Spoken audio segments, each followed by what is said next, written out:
Ministro Obras Públicas ATT ia tinang eletricidade ia Tauru se funciona 24 horas. Antes, comunidades e autoridade administrativa Tauru atau sernya preocupação ligado ao funcionamento eletricidade nebelakan de tukusan residensial lokalan, mas que sira usawan na contador pré-pago.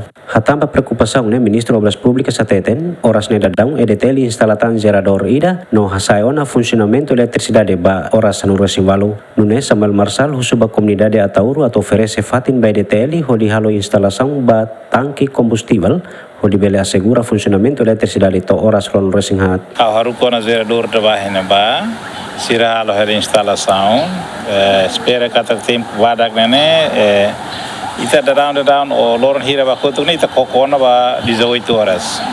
Mas ita precisa aumenta tan sira precisa for fating para hala aumenta tan tanque hurire minha reserva mina.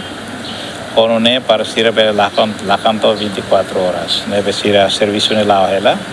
Ao espera cara tempo badak beli hawana fating instalação buat sana hutona. Mina bele harukabana sira bele funcionamento bele 24 horas. Governante hatutan se halo esforço tomak nune ia tinang idane eletricidade ia Tauru funciona horas ron resinghat. Esforço tomak partina ne sira bele 24 horas. Agora dan sira hasita hasaiba 18 horas. Tambah fatin tau mina ne maxi problema ela negala.